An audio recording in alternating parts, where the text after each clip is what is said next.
ನಮಸ್ಕಾರ. ನಾನು Shripati Hegde ಹಕ್ಕಳಡಿ. Media focus ವೀಕ್ಷಕ ಮಿತ್ರರಿಗೆ ಸ್ವಾಗತ.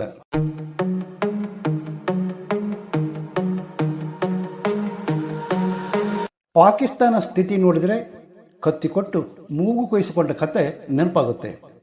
ಬಿಹಾರಿ ಪಾಕ್ ಉಗ್ರರ ಚೂ ಬಿಟ್ಟು ಉರಿ ಬಾಲಾಕೋಟ್ ದಾಳಿಗೆ ಪ್ರತಿಯಾಗಿ ಭಾರತ ನಡೆಸಿದ ಏರ್ ಸ್ಟ್ರೈಕ್, ಉಗ್ರರ ಶಿಬಿರ, ಭಯೋತ್ಪಾದಕರು ಪರಿಚಯ. ಅದೇ ಪಹಲ್ಗಾಮ್ ದಾಳಿ ಕೂಳಿಗೂ ತತ್ವರ ಇದ್ರೂ ಗಡಿಯೊಳಗೆ ಉಗ್ರರ ನುಗ್ಗಿಸಿ ಕಲ್ಮ ಓದರು ಬಾರದವರ ಜಾತಿ ಕೇಳಿ ಅಮಾಯಕ ಪ್ರವಾಸಿಗರ ಪತ್ನಿಯರ ಎದುರೇ ಹತ್ಯೆ ಮಾಡಿಸಿದರೆ ಭಾರತದ ಆಪರೇಷನ್ ಸಿಂಧೂರ್ ಪ್ರತ್ಯುತ್ತರಕ್ಕೆ 9 ಉಗ್ರರ ಮರ್ಕಸ್, 11 ಏರ್ ಬೇಸ್. ಅಷ್ಟೇ ಏಕೆ, ಅಣ್ವಸ್ತ್ರದ ಗುಮ್ಮನ ತೋರಿಸಿ ಹೆದರಿಸುತ್ತಿದ್ದ ಪಾಕಿಸ್ತಾನ ಅಣ್ವಸ್ತ್ರ ದಾಸ್ತಾನು ಗೌಪ್ಯ ಕಿರಾನಾ ಹಿಲ್ಸ್ ಬುಡಕ್ಕೆ ಬ್ರಹ್ಮೋಸ್ ನುಗ್ಗಿಸಿತಲ್ಲ. ಸುಮ್ಮನಿದ್ದ ಭಾರತಕ್ಕೆ ಪಾಕ್ ಕತ್ತಿ ಕೊಟ್ಟು ಮೂಗು ಕೊಯ್ಸಿಕೊಳ್ತು. ತಾಲಿಬಾನಿ ಸರ್ಕಾರ ಸಚಿವ ಮುತ್ತಕಿ ಭಾರತ ಭೇಟಿ. ನಮಗೆ ಬೇಕಾದ ಉಗ್ರ ಕಾಬೂಲ್ನಲ್ಲಿ ಇದ್ದಾನೆ ಎನ್ನುವ ಕುಂಟು ನೆಪದಲ್ಲಿ ಪಾಕ್ ಏರ್ ಸ್ಟ್ರೈಕ್ ನಡೆಸಿದರೆ ಪಾಕ್ ಸೈನಿಕರು ಯೂನಿಫಾರ್ಮ್ ತೊಡುವುದಕ್ಕೂ ಹಿಂದೆ ಮುಂದೆ ನೋಡುವಟ್ಟು ತಾಲಿಬಾನ್ ಅಗ್ರೆಸಿವ್ ಮೂಡಿಗೆ ಪಾಕ್ ಬೆಚ್ಚಿದರೆ ತಾಲಿಬಾನ್ ಸೈನಿಕರು ಪಾಕ್ ಸೈನಿಕನ ಯೂನಿಫಾರ್ಮ್ ಬಿಚ್ಚಿ ಪ್ರದರ್ಶನಕ್ಕಿಟ್ಟರೆ ಪಾಕಿ ಸೈನಿಕರ ಸಮವಸ್ತ್ರ ಮಾರಿ ಅವಮಾನಿಸಿತು.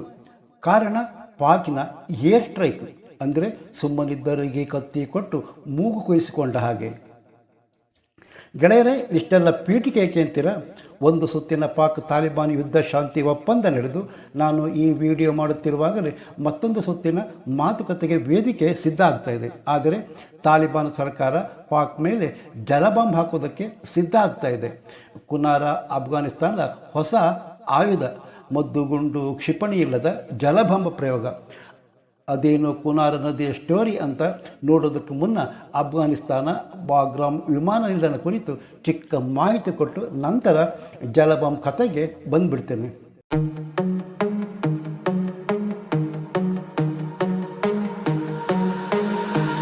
ಗೆಳೆಯರೇ, ನಿಮಗೆ ಗೊತ್ತಿಲ್ಲದ್ದಲ್ಲ, ಅಮೆರಿಕ ಪೆಂಟಗಾನ್ಗೆ ವಿಮಾನ ನುಗ್ಗಿಸಿ ಸಾವಿರಾರು ಜನರ ಹತ್ಯೆ ನಡೆಸಿದ ಬಿನ್ ಲ್ಯಾಡೆನ್ ಕೃತ್ಯದ ನಂತರ ಅಮೆರಿಕ ಅಫ್ಘಾನಿಸ್ತಾನಕ್ಕೆ ಕಾಲಿಡುತ್ತೆ.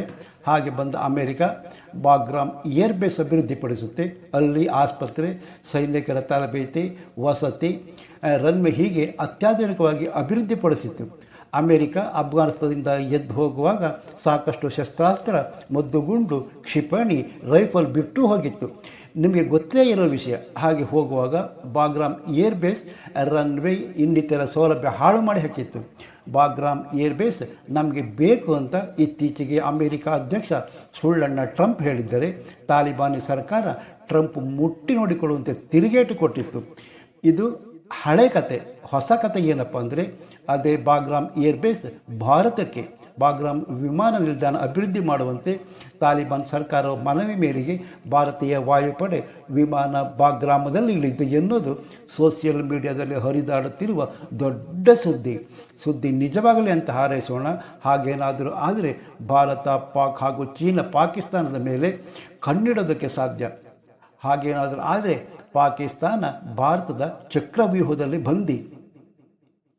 ಗೆಳೆಯರೇ, ಈಗ ಅಫ್ಘಾನಿಸ್ತಾನ ಕುನಾರ್ ನದಿ ವಿಷಯಕ್ಕೆ ಬಂದುಬಿಡ್ತೇನೆ.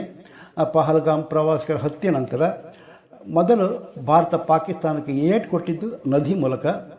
ಭಾರತದ ಹಿತಾಸಕ್ತಿ ಕಡೆಗಣಿಸಿ ಮಾಡಿಕೊಂಡ ಸಿಂಧು ನದಿ ಒಪ್ಪಂದ ಅಮಾನತು.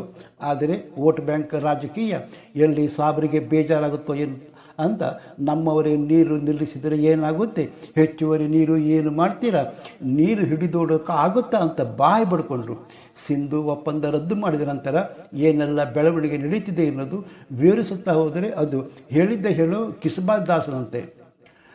ತಾಲಿಬಾನ್ ಸರ್ಕಾರ ಪಾಕಿಸ್ತಾನದ ವಿರುದ್ಧ ನದಿ ನೀರೇ ಆಯುಧವಾಗಿ ಬಳಸಲು ಮುಂದಾಗಿದೆ. ಆಪರೇಷನ್ ಸಿಂಧೂರ್ ಮುನ್ನ ಸಿಂಧು ನದಿ ಒಪ್ಪಂದ ಅಮಾನತು ಮಾಡಿದರೆ ಅದೇ ಮಾದರಿಯಲ್ಲಿ ಕುನಾರ್ ನದಿ ನಿಲ್ಲಿಸಿಬಿಡುತ್ತಾ ತಾಲಿಬಾನ್ ಸರ್ಕಾರ. ಪಾಕಿಸ್ತಾನದ ಜೀವನಾಡಿ ನದಿ ಕುನಾರ್ ನದಿ ಹರಿವು ನಿಲ್ಲಿಸಿದರೆ ಪಾಕ್ ಯುದ್ಧ ಮಾಡೋದಿರಲಿ, ಹನಿ ನೀರಿಗೂ ಕಣ್ಣೀರು ಹಾಕಬೇಕಾಗುತ್ತೆ. ಪಾಕಿಸ್ತಾನದ ಹೃದಯ ಪಂಜಾಬ್ ಕೃಷಿ ಹಾಳಾಗಿ ಹೋಗಲಿ, ಕುಡಿಯೋದಕ್ಕೂ ನೀರಿನ ತತ್ವ ಬರುತ್ತೆ. ಕುನಾರ್ ನದಿ ಆಫ್ಘಾನಿಸ್ತಾನದ ಹಿಂದೂ ಕುಶ್ ಪರ್ವತದಲ್ಲಿ ಹುಟ್ಟಿ ಪಾಕಿಸ್ತಾನ ಚಿಟ್ರಾಲ್ ಪ್ರದೇಶ ಬಳಸಿ ಹರಿಯುವ ಪ್ರಮುಖ ನದಿ. ಸುಮಾರು 480 ಕಿಲೋಮೀಟರ್ ಉದ್ದ ಇದೆ. ಪ್ರತಿ ಸೆಕೆಂಡ್ಗೆ 450ರಿಂದ 500 ಘನ ಮೀಟರ್ ನೀರು ಹರಿಸುತ್ತೆ.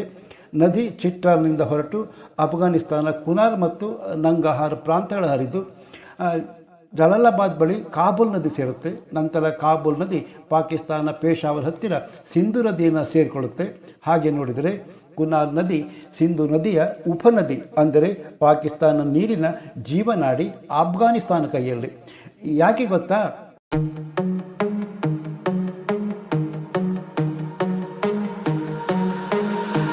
ಪಾಕಿಸ್ತಾನದಲ್ಲಿ ಕುನಾರ್ ನದಿ ನೀರು 2.5 ಲಕ್ಷ ಹೆಕ್ಟೇರ್ಗಿಂತಲೂ ಹೆಚ್ಚು ಭೂಮಿಗೆ ಜೀವ ನೀಡುತ್ತೆ. ಪೇಶಾವರ್, ಚಿಟ್ರಾಲ್ ಮತ್ತು ಖೈಬರ್ ಪಖ್ತೂನ್ಖಾ ಭಾಗದಲ್ಲಿ ಅಕ್ಕಿ, ಕಬ್ಬು, ಹತ್ತಿ, ಗೋಧಿ ಬೆಳೆಗೆ ಕುನಾರ್ ನದಿ ನೀರು ಅವಲಂಬಿತ. ಎಲ್ಲಾದರೂ ನದಿ ಹರಿಯೋದು ನಿಲ್ಲಿಸಿದರೆ ಪಾಕ್ ನೀರಿಗೂ ಭಿಕ್ಷೆ ಬೇಡಬೇಕಾಗುತ್ತೆ. ನೀರಿಲ್ಲದೆ ಪೇಶಾವರ ಪ್ರದೇಶ ಒಣಗಿ ಬಿಟ್ಟರೆ ಅದು ಕೇವಲ ಆರ್ಥಿಕ ಬಿಕ್ಕಟ್ಟಲ್ಲ, ಸಾಮಾಜಿಕ ಸ್ಫೋಟಕ್ಕೂ ಕಾರಣವಾಗುತ್ತೆ. ನದಿ ಹರಿವು ನಿಲ್ಲಿಸಿದರೆ 50,000 ಹೆಕ್ಟೇರ್ ಕೃಷಿ ಭೂಮಿ ಬತ್ತೋದು ಖಚಿತ. ಅಫ್ಘಾನಿಸ್ತಾನ ತಾಲಿಬಾನ್ ಸರ್ಕಾರ ಪಾಕಿಸ್ತಾನಕ್ಕೆ ನೀಡಿದ ಹೊಸ ಸಂದೇಶ ಅಂದರೆ, ನಮ್ಮ ನೀರು ನಮ್ಮ ಆಯುಧ, ನಮ್ಮ ನದಿ ಹರಿಯೋದಕ್ಕೆ ಬಿಡೋದು ನಿರ್ಧರಿಸೋಕೆ ನಾವೇ ದೊಡ್ಡ ನಾಯಕರ ಹೊರತು ಪಾಕಿಸ್ತಾನವಲ್ಲ ಎಂದಿದೆ. ಕುನಾರ್ ನದಿ ಅಫ್ಘಾನಿಸ್ತಾನದ ದೊಡ್ಡ ಜಲಾಶಯ. ಡ್ಯಾಮ್ ನಿರ್ಮಿಸುವ ಯೋಜನೆ ಮುಂದಿಟ್ಟು ಪಾಕಿಸ್ತಾನ ಕಟ್ಟಿ ಹಾಕುವುದಷ್ಟೇ ಅಲ್ಲ, ಪಾಕಿಸ್ತಾನದ ಮೇಲೆ ಜಲಬಾಂಬ್ ಎಸೆದಿದೆ. ಡ್ಯಾಮ್ನಿಂದ 400 ಮೆಗಾವ್ಯಾಟ್ ವಿದ್ಯುತ್ ಉತ್ಪಾದನೆ ಸಾಧ್ಯ. ಆದರೆ ಅದರ ಗೂಢ ಉದ್ದೇಶ ನೀರಿನ ಹರಿವು ನಿಯಂತ್ರಣ. ಪಾಕಿಸ್ತಾನದ ಮೇಲೆ ಒತ್ತಡ ಹೇರುವ ತಂತ್ರ ಮಾಡುತ್ತಿದೆಯ ತಾಲಿಬಾನ್ ಸರ್ಕಾರ. ನದಿ ನಿಂತರೆ ಪಾಕಿಸ್ತಾನದ ಉತ್ತರ ಭಾಗ ಕೃಷಿ ಹಾಳಾಗಲಿ, ಕುಡಿಯುವ ನೀರಿಗೂ ಗತಿ ಇರೋದಿಲ್ಲ. ತಾಲಿಬಾನ್ ಸರ್ಕಾರ ಹೇಳುತ್ತೆ, ಪಾಕಿಸ್ತಾನ ಎಲ್ಲಾದರೂ ನಮ್ಮ ಒಳ ವ್ಯವಹಾರಕ್ಕೆ ಕೈ ಹಾಕಿದರೆ, ಕೆಣಕಿದರೆ ನದಿ ಬಾಗಿಲು ಮುಚ್ಚಿಬಿಡ್ತೇವೆ. ಅದ್ರ ಮೇಲೆ ಹೇಳಿದ್ನಲ್ಲ, ಆ ಕತ್ತಿ ಕೊಟ್ಟು ಮೂಗು ಕೊಯ್ಸ್ಕೊಂಡ ಹಾಗೆ ಏರ್ ಸ್ಟ್ರೈಕ್ ದಾಳಿಯ ಕತ್ತಿ ಪಾಕಿಸ್ತಾನದ ಮೂಗಲ್ಲ, ಕತ್ತಲನ್ನು ಕೊಯ್ಯುವ ಸ್ಥಿತಿಗೆ ತಂದಿರಿಸಿದೆ. ಹೀಗೆ ನದಿ ನೀರನ್ನೇ ಆಯುಧವನ್ನಾಗಿ ಮಾಡಿರುವುದು ಹೊಸ ರೀತಿಯ ಯುದ್ಧ. ಹಾಗಂತ ಜಲ ಯುದ್ಧ ಇದು ಮೊದಲು ಅಲ್ಲ, ಕೊನೆಯೂ ಅಲ್ಲ. ಎಲ್ಲಾದರೂ 3ನೇ ಮಹಾಯುದ್ಧ ನಡೆದರೆ ಅದು ನೀರಿಗಾಗಿ ಎನ್ನುವುದು ಚರ್ಚೆಯ ವಿಷಯ. 1960ರಲ್ಲಿ ಭಾರತ ಮತ್ತು ಪಾಕಿಸ್ತಾನ ನಡುವೆ ಆದ ಜಲ ಒಪ್ಪಂದದ ಪ್ರಕಾರ ಪಾಕಿಸ್ತಾನಕ್ಕೆ 3 ಪಶ್ಚಿಮ ನದಿ ಇಂಡೂಸ್, ಜೇಲಂ, ಚೈನಾ ರದ್ದು ಮಾಡಲಾಗಿದ್ದರೂ ಅಮಾನತು ಮಾಡಿತ್ತು ಭಾರತ. ಆದರೆ ಕುನಾರ್ ಮತ್ತು ಕಾಬೂಲ್ ನದಿ ಅಫ್ಘಾನಿಸ್ತಾನದಲ್ಲಿ ಹುಟ್ಟುವುದರಿಂದ ಯಾವುದೇ ಅಂತಾರಾಷ್ಟ್ರೀಯ ಒಪ್ಪಂದಕ್ಕೆ ಒಳಪಡೋದಿಲ್ಲ. ಅಂದರೆ ಅಫ್ಘಾನಿಸ್ತಾನ ಯಾವಾಗ ಬೇಕಾದರೂ ನೀರಿನ ಹರಿವು ನಿಲ್ಲಿಸಬಹುದು, ಡ್ಯಾಮೂ ಕಟ್ಟಬಹುದು, ಅಥವಾ ಹರಿವಿನ ದಿಕ್ಕು ಬದಲಾಯಿಸಲಬಹುದು. ನಾವು ಅಣೆಕಟ್ಟು ಕಟ್ಟುತ್ತೇವೆ, ನಮಗೆ ವಿದ್ಯುತ್ ಬೇಕು, ಕೃಷಿಗೂ ನೀರು ಬೇಕು ಅಂತ ತಾಲಿಬಾನ್ ಸರ್ಕಾರ ನದಿ ನೀರು ನಿಲ್ಲಿಸುವ ಮೂಲಕ ಕಾಲು ಕರೆದು ಕೆಣಕಿದ ಪಾಕಿಗೆ ಮರ್ಮಾಘಾತ ನೀಡಿದೆ. ಅದಕ್ಕೆ ಹೇಳಿದ್ದು ಮಾಡಿದುಣ್ಣೋ ಮಾರಾಯ ಅಂತ. ನದಿ ನೀರು ನಿಲುಗಡೆ ಪಾಕಿಸ್ತಾನಕ್ಕೆ ಆತಂಕ ತೆರೆದೇ ಇರುತ್ತಾ? ಇದು ಜೀವನದಿಯೇ ನಿಲ್ಲುತ್ತೆ ಅಂದರೆ ಆತಂಕ ಆಗೋದು ಸಹಜ. ಕುನಾರ್ ನದಿ ಒಣಗಿದರೆ ಪಾಕಿಸ್ತಾನದ ಖೈಬರ್ ಪಖ್ತೂನ್ಖಾ ಮತ್ತು ಪೇಶಾವರ್ ಪ್ರದೇಶ ಬರಡಾಗಿ ಹೋಗುತ್ತೆ. ಅದರಲ್ಲೂ ಈಗಾಗಲೇ ತಾಲಿಬಾನಿ ಶರಣಾರ್ಥಿಗಳು ಪಾಕ್ ತಾಲಿಬಾನ್ ಅಂದರೆ TTP, ಬಲೂಚಿ ಮಿಲಿಟರಿ ಈ ಪ್ರದೇಶದಲ್ಲಿದ್ದಾರೆ. ಹೀಗಾಗಿ ನೀರಿನ ಕಣವು ಇಲ್ಲಿ ರಾಜಕೀಯ ಗನ್ ಪೌಡರ್. ಪಾಕಿಸ್ತಾನ ಸೇನೆ ಈಗ ಜಲಾಲಾಬಾದ್ ಬಳಿ ಸರ್ವೆ ಮತ್ತು ಉಪಗ್ರಹ ನಿಗಾದಲ್ಲಿ ತೊಡಗಿದೆ. ಅಫ್ಘಾನಿಸ್ತಾನ ಶೆಲ್, ಸಜಿ, ಸರ್ತಕ್ 3 ಕಡೆ ಕುನಾರ್ ನದಿಗೆ ಅಣೆಕಟ್ಟು ಕಟ್ಟುವುದಾಗಿ ತಾಲಿಬಾನ್ ಸರ್ಕಾರದ ಮಿನಿಸ್ಟರಿ ಆಫ್ ಎನರ್ಜಿ ಹೇಳಿದೆ. ಮತ್ತೊಂದು ವರದಿ ಗಂಬಾನಿ ಬಳಿ ಡ್ಯಾಮ್ ವಿನ್ಯಾಸ ಪೂರ್ಣವಾಗಿದ್ದು ನಿರ್ವಹಣೆಗೆ ಸಿದ್ಧವಾಗಿದೆ.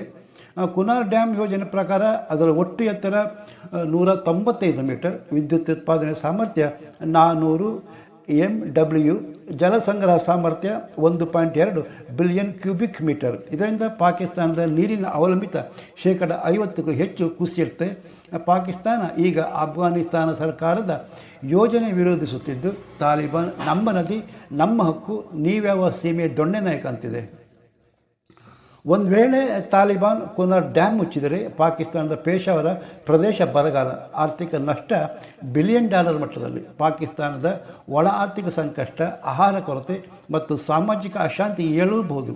ತಾಲಿಬಾನ್ ಸರ್ಕಾರ ಪಾಕಿಸ್ತಾನದ ವಿರುದ್ಧ ಗುಂಡಿನಿಂದ ಅಲ್ಲ, ನೀರಿನ ಯುದ್ಧಕ್ಕೆ ಮುಂದಾಗಿದೆ.